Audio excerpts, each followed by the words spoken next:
We've got Heather Michelle with us today, and she is a Painter Master and PPA Master Artist. She's been using Painter for 10 years. She has a wealth of experience that she's going to share with us here today, and she's done tons of training for the likes of PPA, Digital Art Academy. She's been here with us at Corel conducting webinars before. And I'd also like to mention that much of her work has been featured in books and magazines worldwide. So if any of you have ever picked up Ballistic Publishing, the Corel Painter magazine, Digital Photo Pro After Capture, she's been published in all of those magazines. So it's going to be exciting to learn from her here today. And I do want to mention that I had the opportunity to watch 2 of her training DVDs, and they were fabulous. It was the Breaking Out of the Box portrait box set and the Modern Day Sargent. And what I really enjoy is Heather's very clear style. And she also offers wonderful tips for optimizing Painter and keeping it running smoothly. So I would definitely recommend checking out her training DVDs. They're not intimidating, and it'll get you up to speed creating sellable paintings right away. So I'll go ahead and turn it right over to Heather now so that she can share all of her valuable knowledge with you. Heather, are you there? Great. Thank you so much, Tanya. You're Can you hear welcome. me okay now? Yes. Awesome. Well, we have a lot of information to cover today, so I apologize if I speak really fast. I get very excited and passionate when I'm talking about Painter, and with a little bit of a time constraint, I just want to throw out as much information as possible, and I know this is going to be recorded so you can watch it over and over again and take notes that way. So I'm Heather, and I am here with my dog Jack, who is napping right next to me, so if you hear him start to talk, or we call it winking, that's probably him trying to get attention. So I'm going to get started, and I am working in Painter 12. And I do want to mention that I always start and end in Photoshop just for retouching and sizing, and it's easier to send to labs through Photoshop files. So I'm going to bring in a JPEG from a friend of mine named Dennis Gillette of Best Friends Pet Portraits. And this is Mr. Brutus. This is our original, and he is an adorable, I think he's a Great Pyrenees puppy. And what I've done with the original here, make that full screen, is I have actually gone ahead, resized it, and tilted it for just kind of a little bit more impact, and I'll show you the difference. We have just a little bit of a head tilt. You can see when the eyes are not completely horizontal on the plane, there's just a little bit more impact, a little bit more interest. So before we start talking about actually using Painter, I want to show you a few key tools and kind of demystify the setup process, because I know if you're new to Painter, it can be overwhelming because there's so many tools and there's just so much that you can do with it. So let me go ahead and simplify it. I'm going to close out this one right here and mount my canvas. So you can see we have all of these gray palettes all over the place, and it can become a little bit cluttered. So I like to simplify my canvas. I only need my colors palette, my toolbar. I'm going to get rid of this guy. These are the little extra nozzles. We have our brushes palette. We have a new palette called Recent Brushes. I'm just going to leave those up there. It shows you the last 10 brushes that you've used. We have a brand new navigator in Painter 12 that, it has everything you need from color management, tracing paper, brush tracking, and then you can easily zoom in and out. But just for the sake of real estate, screen real estate, I'm going to close that. Close my navigator. I'm going to close all of these. So I need 2 things here. I need to go to Window, Layers, pull out my Layers palette, and I need Window, and this is brand new in Painter 12, and I absolutely love this. It's the Clone Source panel. And this will tell you what you are currently cloning from, and we'll get into that in a few minutes. In Painter 11, it used to be there was a file clone source, but now they've made it its own panel, so you can control the tracing paper and the opacity there, and you can set your clone source. So this is really nice to have on hand. I'm going to combine that with my layers. So this simplifies it. This is kind of down and dirty and the bare bones that we need to be working with, because I personally like a very clean workspace so I can just paint, and I'm easily distracted. So if I have lots of little boxes around, it becomes a little bit too much for me. So I'm kind of high maintenance there. Another little quick tip is if you go to Window, Arrange Palettes, Save Layout, I'm going to name it Lefty 2 because I think there's a Lefty 1 in there already. It will remember where your palettes are set. So if you have multiple people that are working on this computer and they're moving palettes around and they're closing out, accidentally moving stuff and closing out palettes, all you need to do is go to Window, Arrange Palettes, Lefty 2, and it will quickly snap back to that preset. I'm going to open up something brand new. Okay, so I promised to talk about sizeability, which I think is very important when you are working in digital software. And what I mean by that is when you do a painting and it looks phenomenal when you post it online, but it's very different when you print it, that's sizeability. 45 by 60. So we're going to go to Resize, take a look at our pixel count, and here's the rule of thumb. Your very largest print size times 100 ppi, pixels per inch, should be the bare minimum pixel of information you have, which means 45 by 60 times 100 ppi is 4,500 by 6,000 pixels. So we have 4,500 by 6,000 pixels. This is at 100 ppi. I personally like to paint in 300 ppi. So what that means is if we just divide these by 3, so that is going to be 20, and that one's going to be, I think, 15, right? 15, 20, I think so. Okay, so that means that we can be painting at a 15 by 20 at 300 dpi or ppi to get that nice 45 by 60, and that's an absolutely huge canvas. So the bare minimum pixel requirement we need for this 45 by 60 is 4,500 by 6,000 pixels. If you are printing standard sizes like a 24 by 30, that would be 2,400 by 3,000 pixels, which equals an 8 by 10 at 300 dpi. So what you want to do is make sure when you start out with the print size. And in this guy's case, I believe he was a 30-inch print. And we can take a look at our pixels here to see how large he will print. Right now, he will print at a 30 by 38. So we've got plenty of pixels here. But you'll notice that my dimensions are only 10 by 12.8 at 300 dpi. This is perfectly fine. Remember, I want to paint at 300 dpi. Keeping the same pixels equals 10 by 12.8. So hopefully that makes sense. If there's any questions, you can feel free to email me. It's heather@heatherthepainter.com. And when I talk about the sizeability, you'll notice that when you see images on Facebook and paintings on Facebook, and you can only see maybe 4 or 5 inch thumbnails, they look really, really great. But if you go to print them large, and all of a sudden they're kind of looking digital and they're looking a little mushy, that's what we're talking about here. So when you're working with your image, when you take it through Photoshop or some kind of editing software, keep in mind, final size times 100 dpi needs to be your bare minimum pixel count. So this guy's pretty good. We've got him set up at 300 dpi. And I want to talk a little bit about brush settings before we go ahead and jump in. So I'm going to create, let's make something small. We'll just do a 7 by 9. Painter has, I think I heard the last count was something like 700 brushes that come with Painter 12, and you can create limitless custom brushes, which is wonderful with the software. So I know it's very daunting when you're brand new to it, so hopefully this will kind of help demystify some of the brush settings.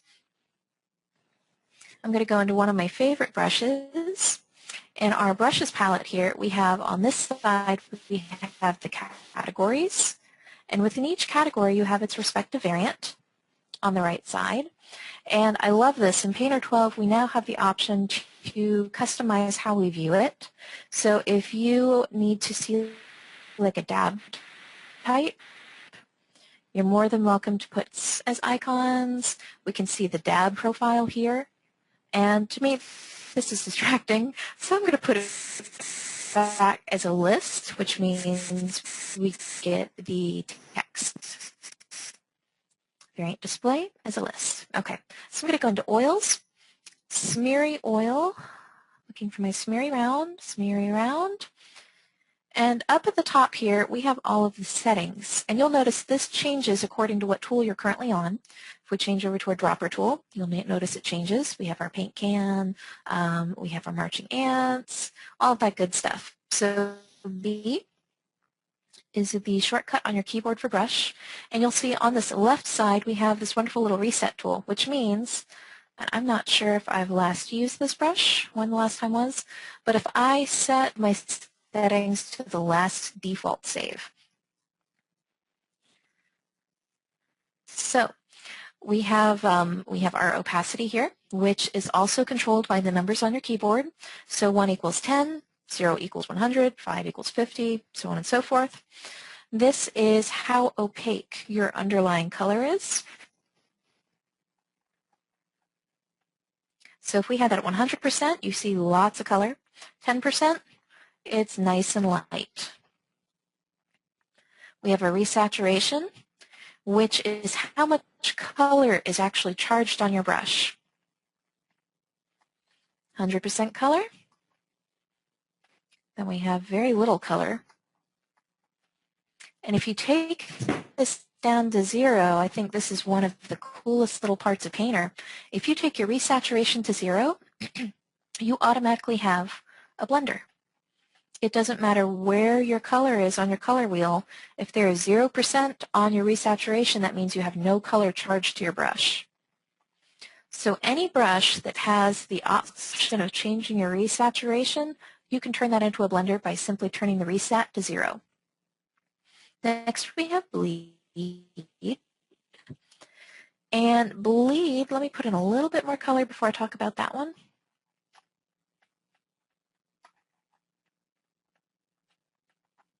There we go. Bleed is how smoothly you're blending. So if we take our bleed all the way up to 100%, take a reset to 0 to make a blender, we'll see this is a nice, smooth gradation blend.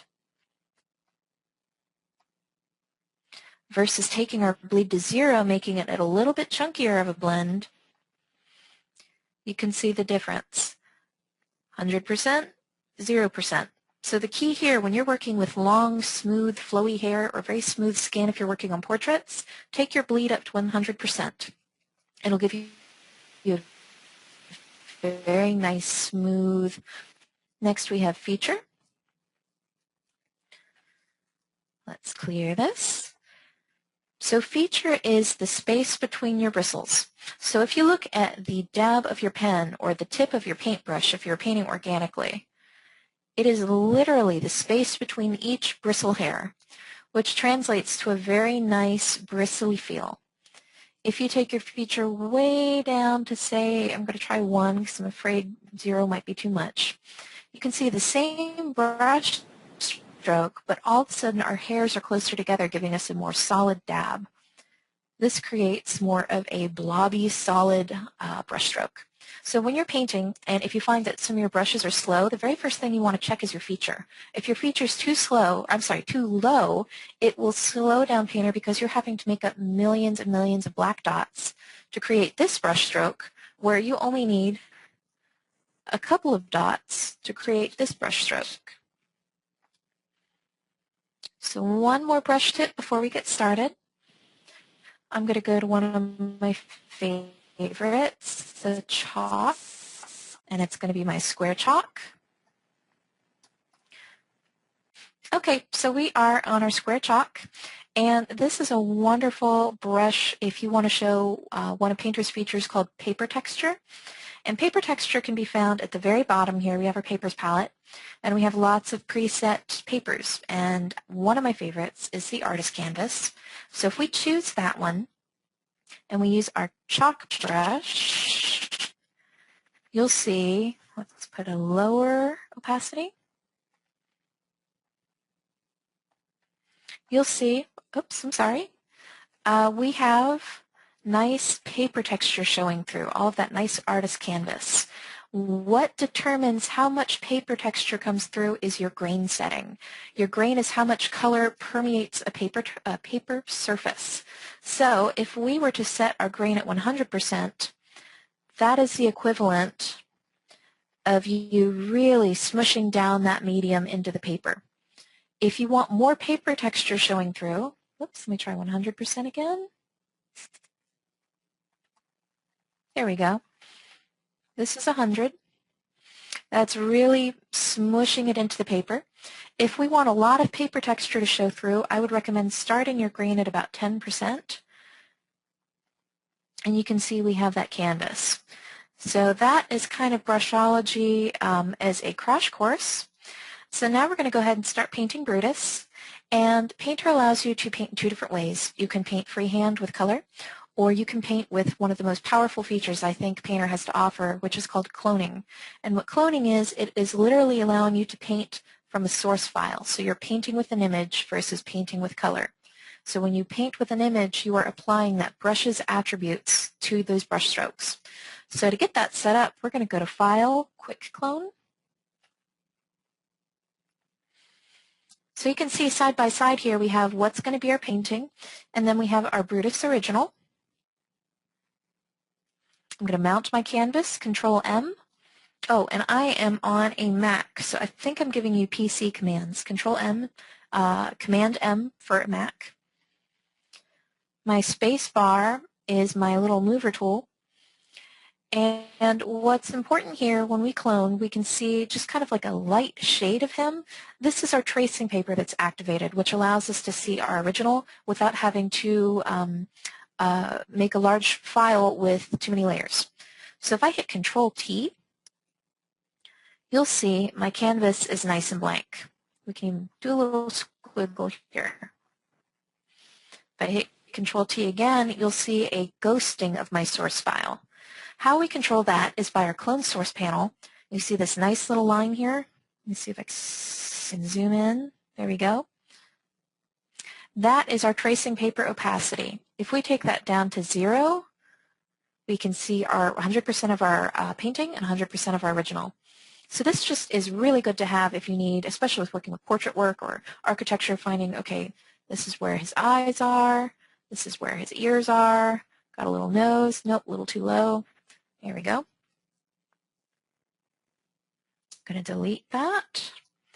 Okay, so we have got our clone source set to original file. We can see it's set to image. Our tracing paper is set to 0. So let's get started. I'm going to take the cloner category, and I'm going to go to my soft cloner. Make a large brush either by coming up here and toggling the size, or if you hit Command Option, I think that's Control Alt on a PC, draw a circle, it will automatically resize your brush to that circle. So I'm going to clone in just his face.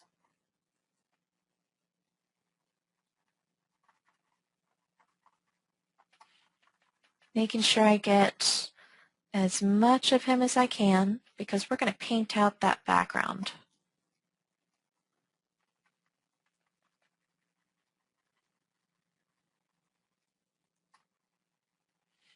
And I'm going to taper off on his chest, so I'm not going to come to the very bottom. Control T again. Painting, original. So we have a lot of options for Brutus's background, and with this one, I'll show you the finished piece. Maybe that'll help explain it. Let's see, Brutus. This was the finished piece, And you can see we have a lot of different options for the background here. We can go solid white, do a pure high key, which would probably be beautiful with this one. We could pick up a color from his eyes, which he has kind of some blue, gold, green eyes. Any color from that will automatically draw the viewer to his eyes. Or we can go with a little bit more of an analogous color setting, which means kind of a color picked from a light mid-tone of the subject. And when we do that, that really simplifies it, makes it nice and soft and beautiful, and draws you straight to the focus, which is his eyes, or are his eyes. You can also take it one step further and add some complementary colors. We've got some blues in the background here. Complementary color being the color opposite of your main color on your color wheel. So the finished product, we have a really nice, soft, stunning piece that draws you straight to his eyes, and that's what we're going to emulate today. So I'm going to pick a color, and I'm going to go in with my chalk brush, my square chalk. Let me change a few settings. Let's do, I think, there we go. Okay, so I'm going to select a color kind of from a mid-tone in his coat. I'm going to fill in the background space. Come as close to his fur as I can. And my settings here, there we go. You can see I've got 90% opacity, 10% grain, my resat is 20, my bleed is 0. I don't want this to be very smooth. Right now we are just purely blocking in color for our overall canvas.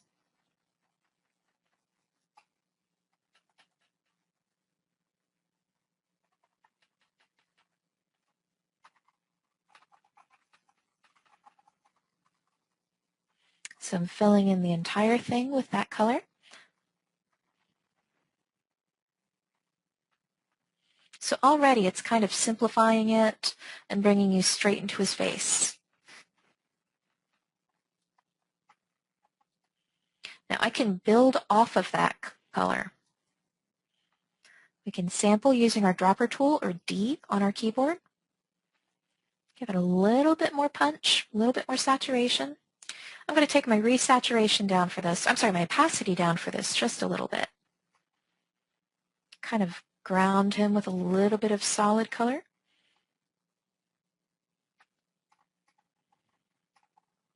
A little darker. Control T. Control T again. We've got our light source, which looks to be about right here. So I'm going to give just a little hint of highlight. Just a little bit. Heather, we have a question about... Before I go any further, I'm going to do a file save as.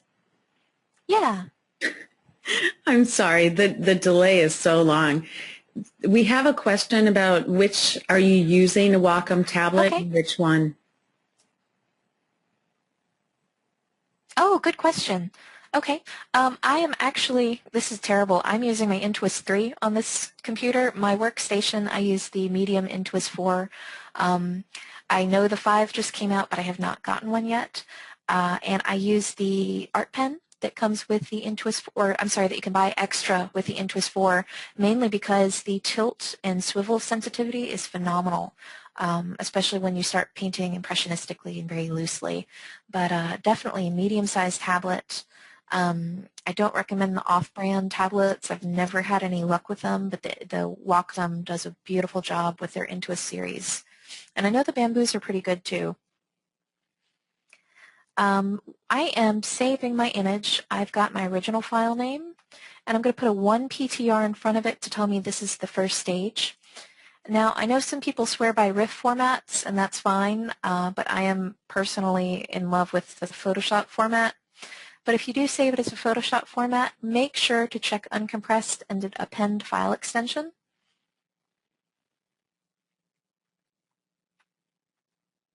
Here we go. So I'm going to keep painting Mr. Brutus. And let's see, let's take our next step. I'm going to kind of tell myself where his chest is going to end. Because you can see we have a nice little S-curve right here. So I'm going to bring that out. I'm sampling a color. Just kind of painting downwards. And then pulling out a shoulder right about here. Just to give myself an idea of where that's going to end up.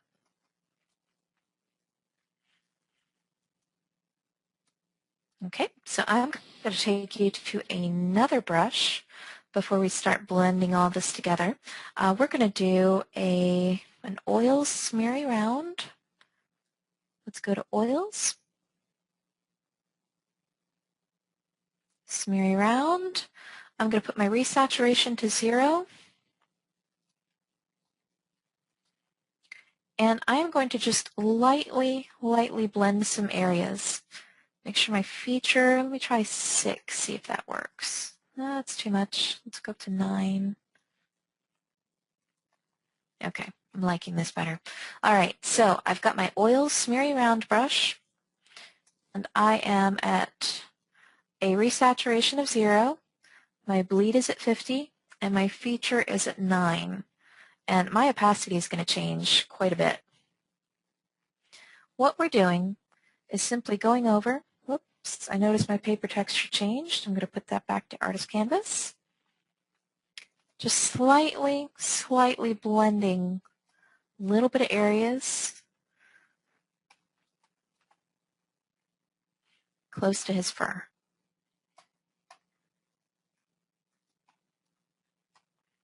And I'm painting in the direction that his hair would be lying. So it's almost like it's an extension of his hair. Now remember, feature is the space between your bristles, which contributes to how scratchy or bristly your paint stroke is. So if this is too solid for you, bump up your feature.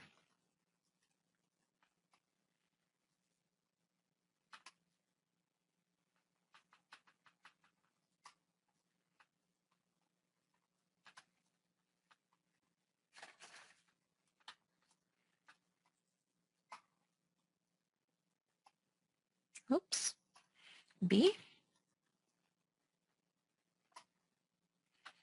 And you want to be careful not to give him a halo effect.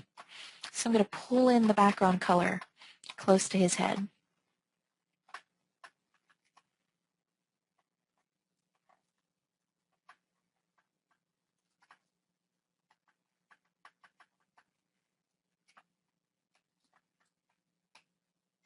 I'm going to go ahead and save, Control S, or File Save. Okay, so I noticed on the background, my brush accidentally changed my paper texture, and I really want to get a little bit of that canvas feel, so I'm going to go back to Chalk, Square Chalk, and I'm going to use this as a blender. So I'm going to take my resaturation down to 0, make sure my paper texture is set to Artist Canvas, and lightly blend areas where two colors meet.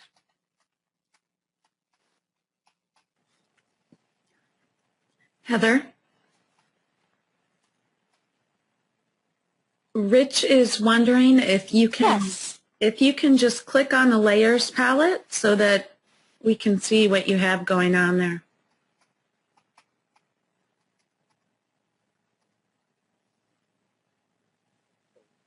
Yep. Sorry, this is a new feature I just learned.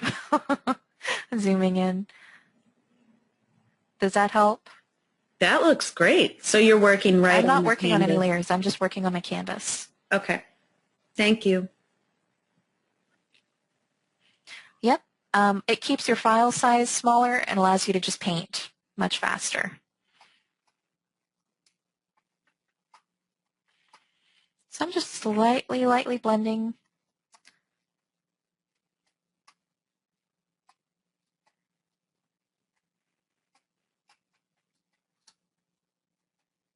And we'll fix all of his hair in just a little bit. I'm going to go ahead and save.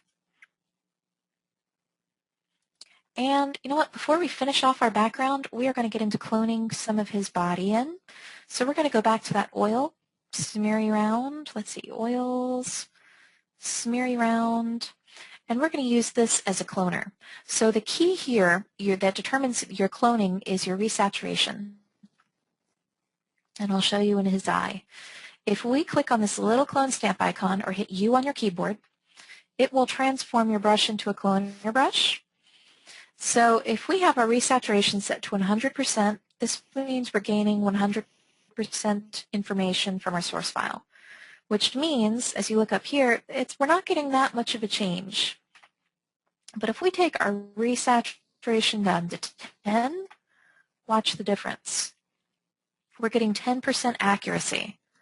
So what I want to do, I can actually bring back his eye, 100%, whoops, 100%. I want to take my resat to 20, my bleed to about 30, and I'm going to fix this is just a personal preference of mine. I'm going to turn my expression to none on my general, and I think on my size. Okay.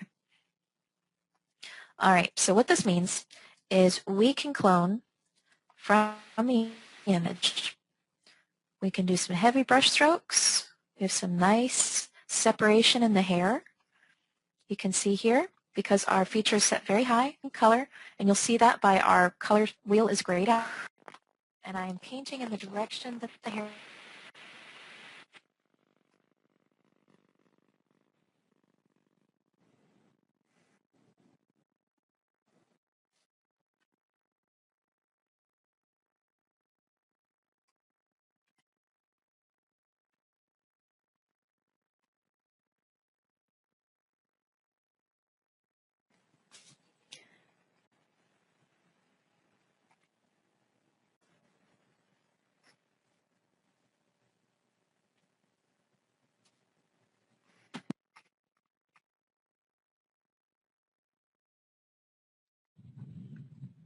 I'm using my smeary round brush as a cloner.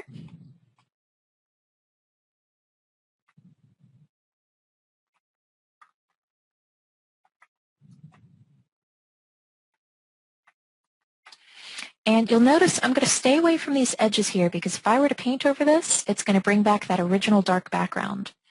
We're going to fix that at the very end. I need to double check, make sure my paper texture is set to artist canvas. And the same goes towards the areas between the top of his head and the background. If we were to go too far over, it's going to bring back that dark area. So I'm going to go right to the tip of it.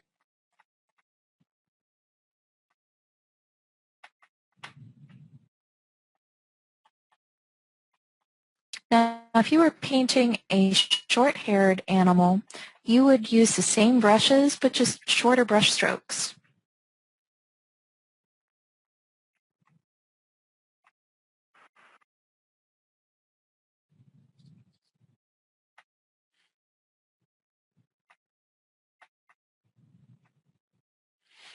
Now, with us getting into a smaller area, we can take our feature smaller.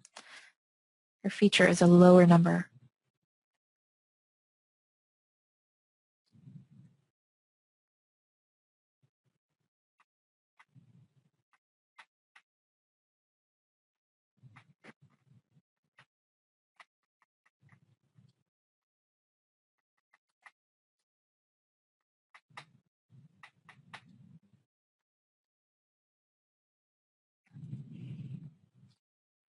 I'm going to take it back up, finish around this face.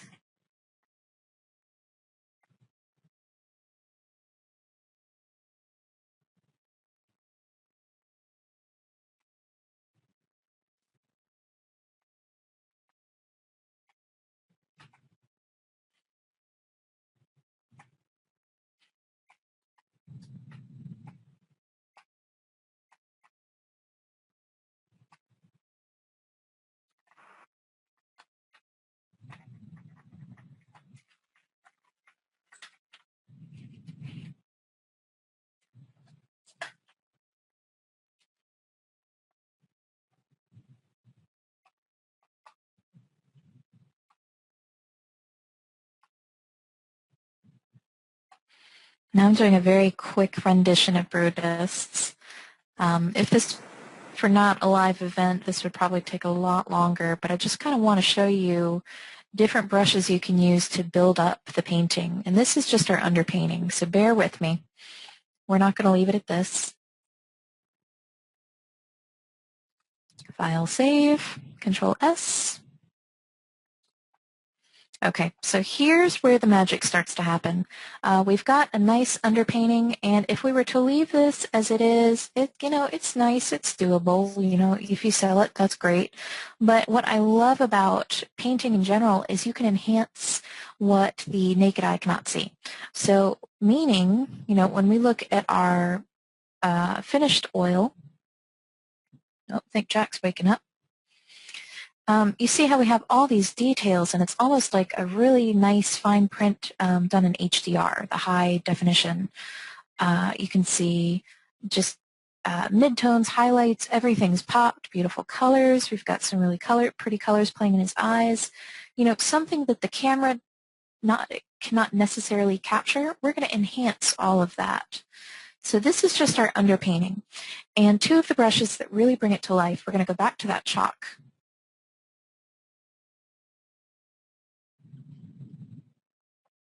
I've got my square chalk. I'm going to make it a very small brush. Sample an area, make it a little lighter. Make sure your resaturation has a number to it, or you're not going to be laying any paint down. Okay, so let me play with my settings and I'll tell you what I come up with. I think I'm happy there. Let's try 20. Perfect. Okay, so my settings are for my square chalk, we have gradation. Again, I'm sorry, I just learned this little tool. Grain at 10, resaturation at 20, bleed at 20, and jitter at 0. What I'm going to do is I am going to enhance what's already there. Little brush, and I'm going to just start brushing in hairs, individual strands of hair. You can turn your tracing paper on and off to see where the hair is lying, the direction it lays. You can sample various shades of color. The one thing I do not want you to do is pick stark white and just put whites everywhere. That is not going to work. That's not how we paint.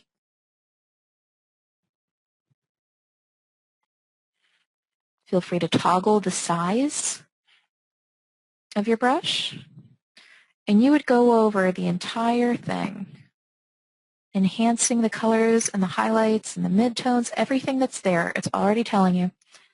Got the color, make it a little darker. Got a midtone, bring it up a little bit.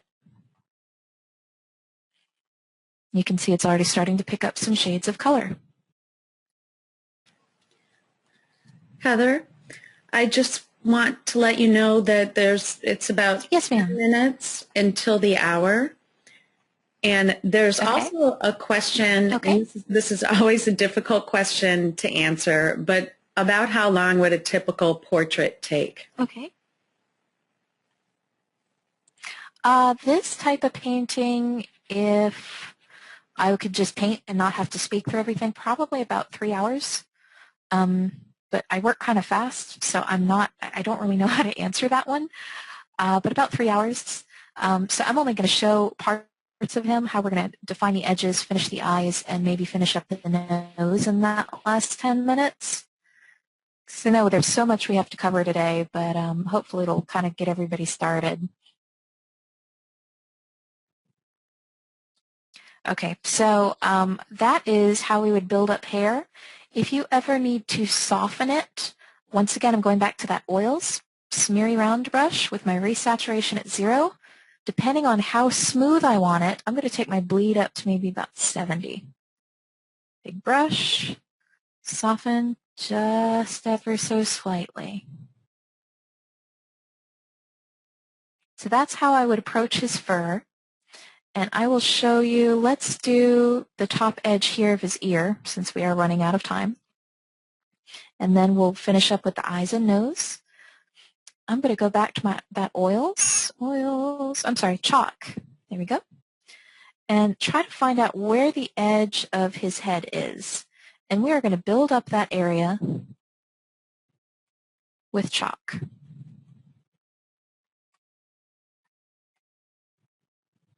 He has the cutest ears. I love the little tufts.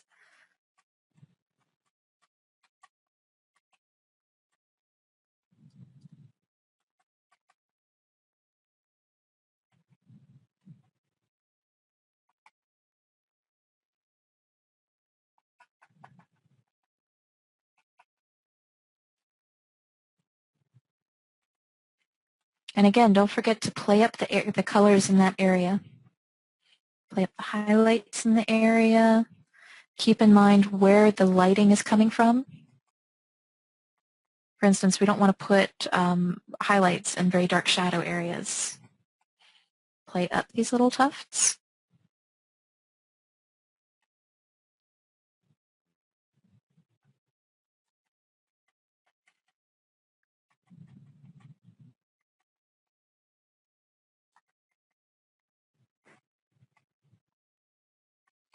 And then I'd go back to that oil smeary round brush. And lightly, lightly blend. Oops, I'm sorry, I'm in a cloner mode. Color mode, reset at 0. Here we go, lightly, lightly blending.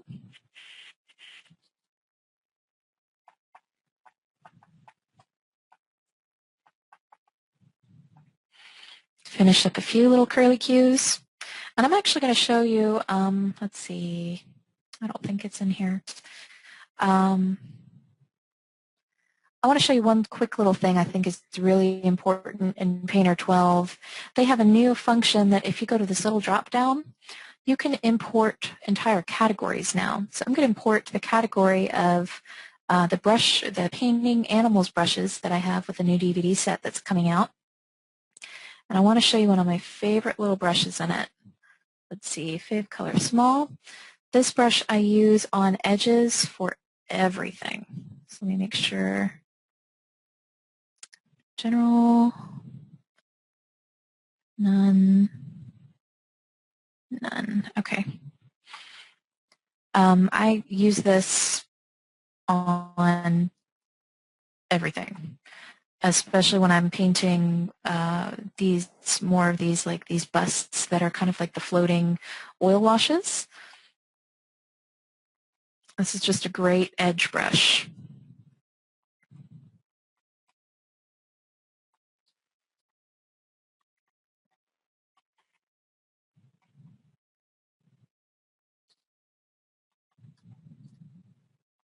So you can see we're just kind of giving definition to the edge where his fur is meeting the background space.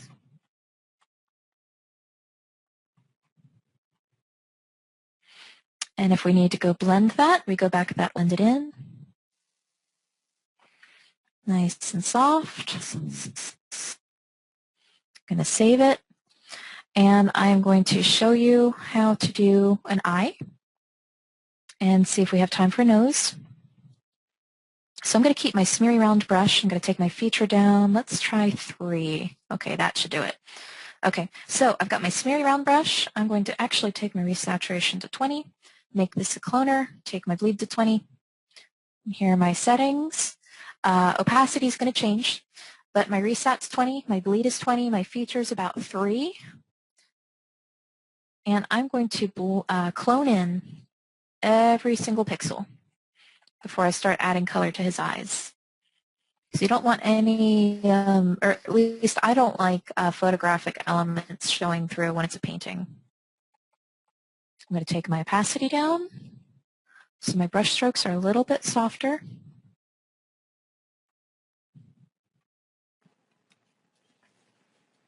Heather, I have a few questions. Yes, ma'am. If you'd like to paint and talk, or I can go ahead and hold them. And sure. Okay. So no, go ahead and shoot away.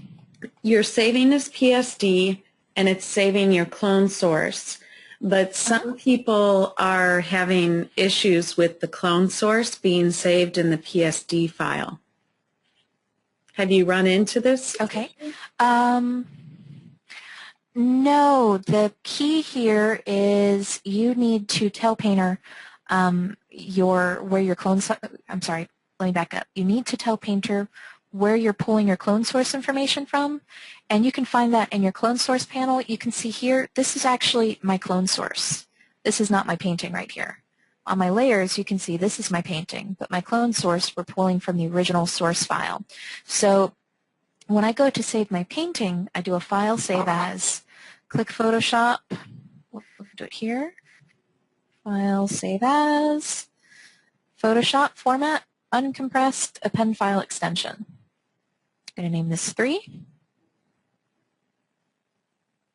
So if we were to accidentally, I'll show here, close out, actually it is closed. Let me dump this one real quick. Do you want to delete the source image? Yes. Okay. So if we reboot Painter, we open up our painting and we start cloning, we're going to have that weird hens and chicks pattern. And I know people run into this problem is you need to make sure your clone source is from your original image. You have to go back and tell Painter, this is what I'm pulling my source information from. So when you go to the bottom left icon on your clone source panel, you can say open source. Because right here, this is our painting. We don't want to pull information from ourselves. We need our source. So open source, we go back, find our original. You'll notice my source has changed over to image. So now when we turn our tracing paper on and off, we can see that our clone source is set up correctly. So when your clone source is selected, you're not saving over top of your clone source. When we save here, we're saving over top of our painting. So I'm hoping that help explains it. That was a great explanation. Thank you very much. There are other questions just around, can you use older brushes, let's say your brushes that you created for 10, and import those into 12? Oh, that's a good question. Absolutely. With your brushes, and there's actually a huge PDF on that I can send out, Painter's brushes are not backwards compatible, which means if you create brushes, like I create brushes here in 12, I can't send them backwards to earlier versions. But if you have older brushes from like 9 or 10 that you really love and you want to bring into 12, it's very, very easy. You simply can go into your user settings, which I'll show you really quickly. I've made a shortcut for it. If people are interested, please email me. I will send you the PDF that has every single step you need to do this, because I know it looks like a lot, but it's very easy. I've made a shortcut for all of my brushes. And you can see that when you have, this is with the user section, not the application section, Painter comes with what's called a default library. And it has all of your custom brushes in it. So anything that you make changes to or want to share or want to import, this is where it goes. So what you would do is literally take a copy of the brushes from an older version and copy and paste them into any category that's already existing. For example, I can go into Painter 11, use my brushes. Let's do landscape brushes. I'm going to copy and paste all of those, Control-C, go back into my users section for Painter 12, default brushes, which actually I think I'm on this, yeah, there we go. And I'm going to put them in, let's just put them in the gouache, Control-V, just so you can see it. I'm going to reboot Painter really quickly because you have to reboot it for it to take effect.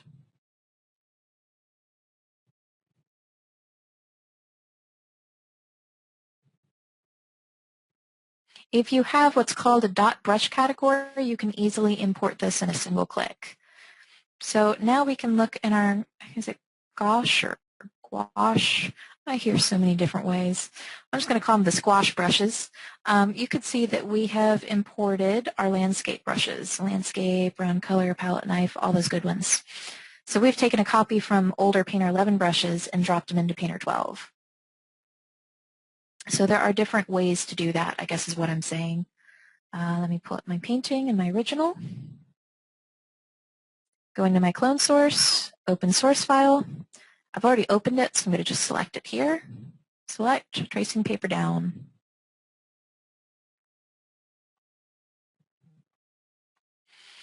And I'm going to go back to that oil smeary round.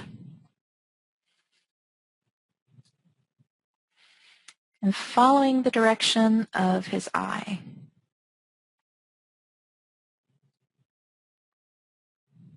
Okay, so this is my favorite part. I'm going to make this brush into a color brush by clicking on my clone stamp icon. And you can see we have some nice warm golden amber colors, a little bit of teals, and kind of like a gray-green. So we're going to play up all those colors. I'm going to click a color, make it a little lighter and brighter, as Helen Yancey would say, and lightly, lightly build up. A little lighter, a little smaller, a little lighter, a little smaller. It should be directly across from your counter catch light. I'm going to build up that catch light.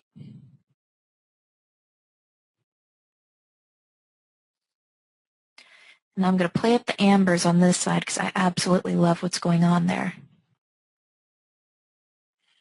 And I'm just lightly, lightly stroking in some colors.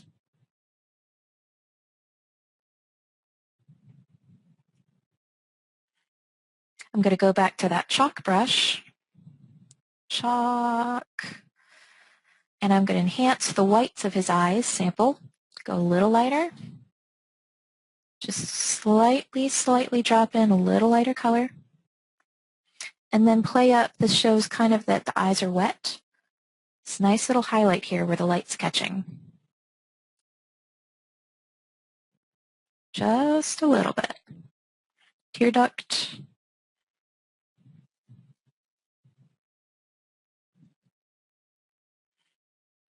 Play up that pupil just a little.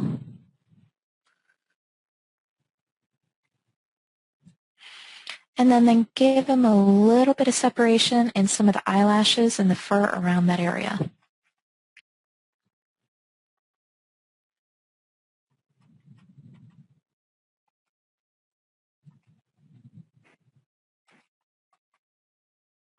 And I do want to say that all of the brushes, if you've worked in any of my DVD sets, they are fully compatible with version 12.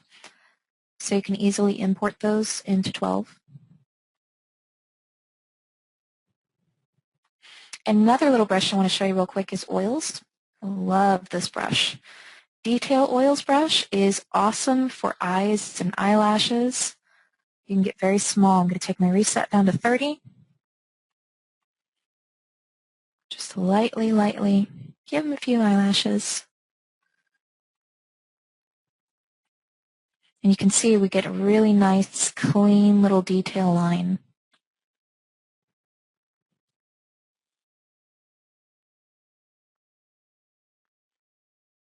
File save as, uncompressed Photoshop.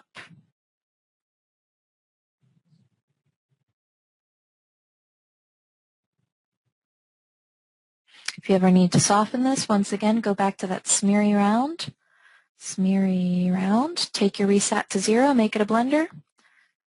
Come right in and slightly mush some paint. Can I answer any other questions? Sure. I'll try to make these questions you can answer without having to demonstrate. So we have someone, Charlie went to your website at the beginning of the session looking for the new Painting Animals DVD, and he said that the link is dead.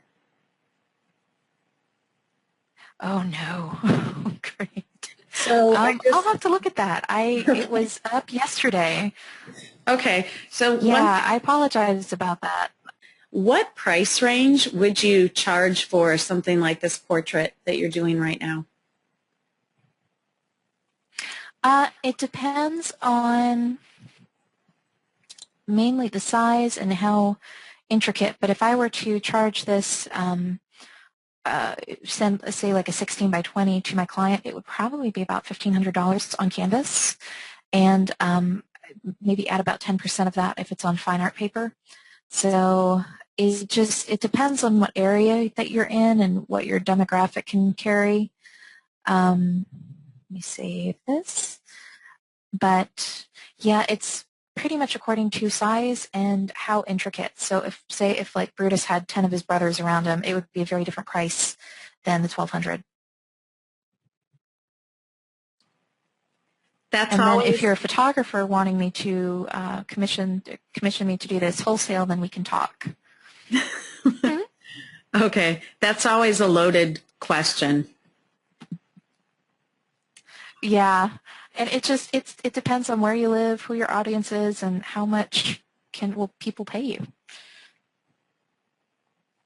There have been quite a few questions around, can I accomplish what Heather is showing here in older versions of Corel Painter? And then one specifically asking, would you recommend upgrading to Painter 12? Really good questions. You can accomplish this in older versions, but with Painter 12 coming out, they've actually tested it to be 5 times faster than Painter 11, which is saying a lot because Painter 11 I think was like 3 times faster than Painter 10 with certain brushes. I was a die-hard Painter 11 fan forever, and when 12 came out, it made everything a lot faster, so you're not waiting on brush lag, or if you draw a big paint stroke, you're not just sitting there waiting for it because, even with your computer maxed out, it's a lot of information that it has to make up. So the speed is so worth the upgrade, especially if you're painting large images or if you're just really wanting to just get in and paint and not have to worry about technical stuff or drags or lags. It responds very quickly to putting down the paint strokes. And then with 12, it's been such a different, it's such a newly redesigned interface that, they've made it very intuitive, where you have the clone source file. You have the very easy way to import and export brushes just with this little panel here. It's definitely worth the upgrade just for the brushes, the speed.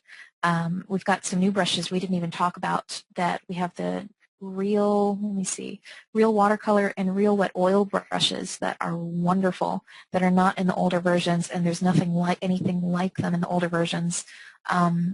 But I would say if you're not bent on upgrading, definitely see if you can start out in Painter 11. But Painter 12 is by far, it's stable, it's sturdy, and it responds very well. They also have a brand new multi-core function where Painter will split up the brush. I'm probably saying this wrong. To make a long story short, it makes your brush, it charges your brushes faster. So if you have multiple cores on your computer, say you have a quad core or duo core, and I think they now have 12 cores, it splits up the information that's pulling in each of those cores separately, so your brush is just, it's fast. It responds immediately. So that's a brand new feature. But overall, it's just really fast, and with me, I love to just get in and just paint, and I don't want to get in and put down a few brush strokes and go, okay, well, coffee break. So it just allows you to create, and creative people, I guess we're a little bit high maintenance in the way that when we want to create something, when inspiration hits, we just want to paint. We want to get it down. We want to just draw it or paint it as we're seeing it in our mind. But if we get bombarded with a little bit of slow, even just a little bit of a slow brush response time, that really saps the creativity out of you really quickly. So, version 12 really does allow you to move and just paint and freeze you up very quickly. So I would think, yeah, definitely worth the upgrade. Very good explanation. Thanks, Heather. Thank you.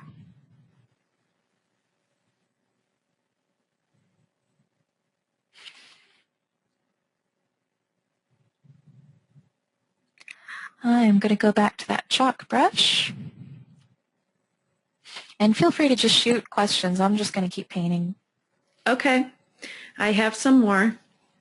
And Many people are asking about how Okay. you achieve color harmony, or how are you matching colors while you're painting your portrait?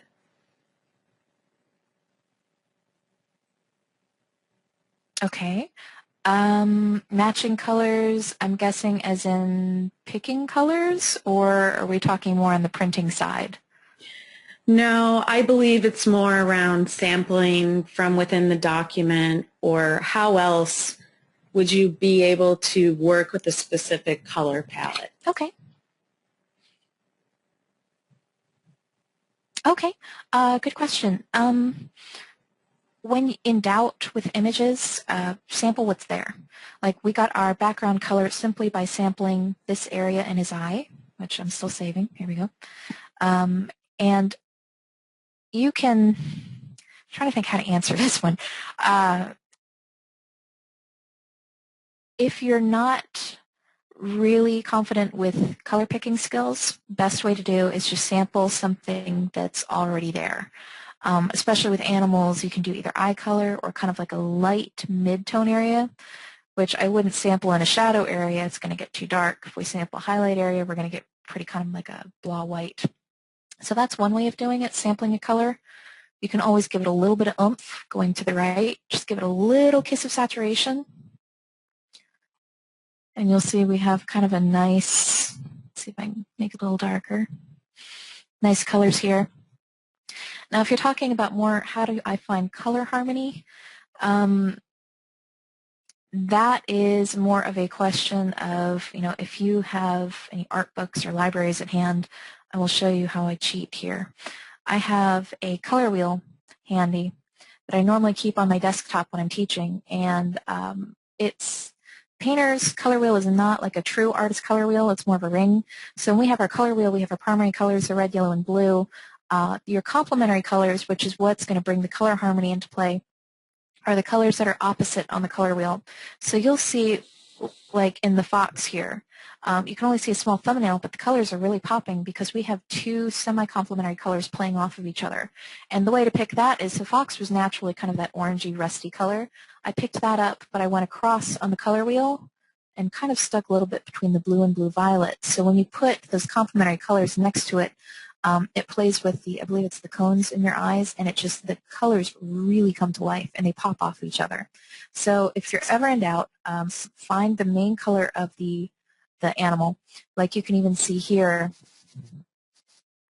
we have kind of a main color of the animal. Once again, I got it in the mid-tone area right around the eye because I have a little bit of color in there, or you can go in the mid-tone area here. And then you can just kind of even play with those shades. Like with that particular one, with here we had the main color, and then we got these two colors just simply by dragging your little pointer down and saturating it a little bit more.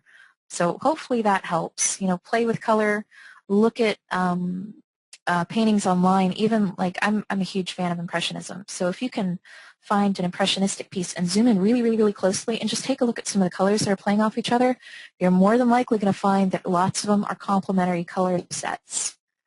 On just a basic color wheel. You can go to like Michael's and get a color wheel for $5. You can go online and pull them off there. But, two rules if in doubt: sample what's there and pop it. I like calling it pop it. Add a little saturation. We'd sample what's there, little saturation to the right, or, go to your color wheel and look at a complementary color and play with that. You guys are asking really good questions. Thanks, Heather.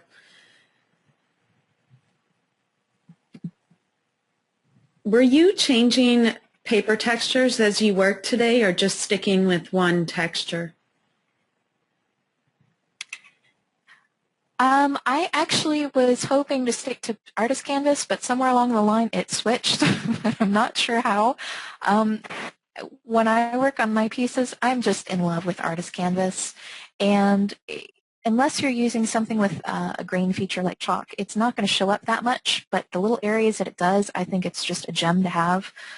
Painter's default is just like a regular basic paper, which changes the way your brush looks if it has grain on your canvas. So yeah, I was trying to stick with the artist canvas.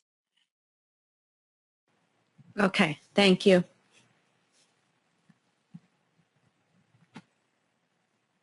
I just want you to know how many people are appreciating your work and they think that you're so talented and that you explain things well. Oh, thank you. I appreciate that. Thank you. You're welcome. And if you guys ever have any questions or you're running into just how you're painting, email me. Feel free to email, and I'll try to help out any way I can.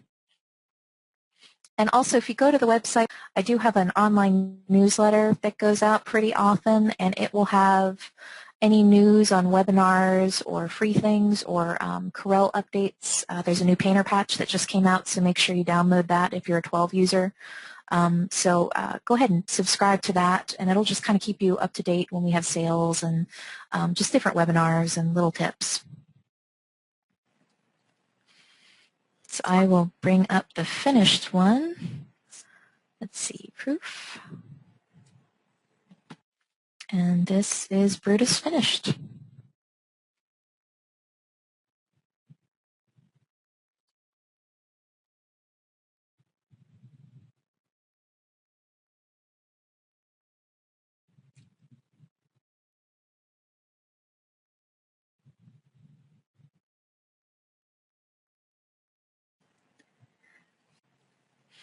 I was just going to say, you can see here how that paper texture just lightly shows up. We've got some artist canvas showing through.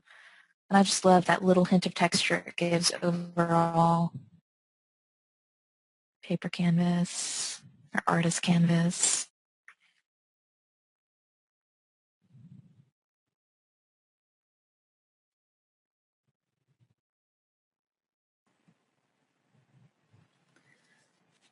There are many post-painting questions, just as far as what would you print this image on? Okay. What kind of canvas? Do you use a certain lab to do this? Do you do any touch-up, traditional painting touch-up? Oh, yeah, definitely. I personally love canvas versus fine art paper. That's just a preference because I don't like to put things under glass. I'm weird like that. So if it were me, if this were my dog, I would definitely print him on canvas. Mid-South Color has a wonderful, wonderful canvas substrate process they use, and their colors are always spot on. So if you ask for Dirk at Mid-South Color Lab, I think they're in Tennessee, and I think it's midsouthcolorlab.com or midsouthcolor.com. They're wonderful. I have not played with their papers yet. I've only seen their canvases. If you like the fine art papers, I don't really have that much I can tell you about it because that's just not something that I do. But as far as post-production work and painting over top of it, I haven't done it in years, but I'm just now getting back into it because I'm getting a little bit more time. But what's awesome about, with this, if you did print it on paper, you could add some more pastels and chalks to it before applying a final spray. If it went on canvas, I would either use water-soluble oils or acrylics, and probably the, what is it called, golden gel.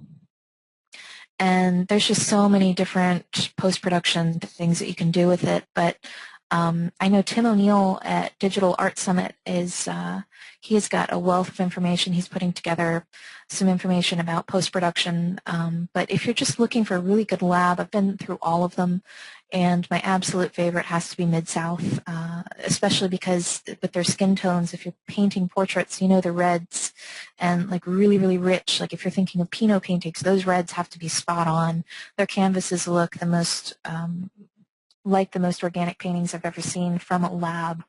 But hopefully that helps. I'm sorry I'm not more information with the papers. I don't care for glass framing, so that's why I print everything on canvas.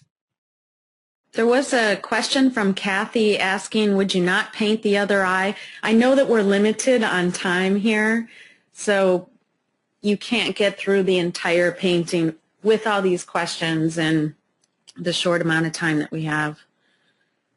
Yeah. Oh no, I would definitely paint the entire thing. The other eye would be painted the same way as the first eye. It's just, as you said, I don't have another 2 hours to spend showing you every single brush stroke on this image, but if you're going to paint it, paint it. Paint the whole thing.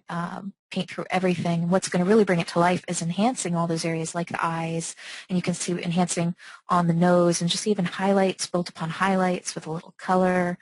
So yes, paint everything. You don't want to just paint one area and then leave it photographic. It doesn't register right with the viewer.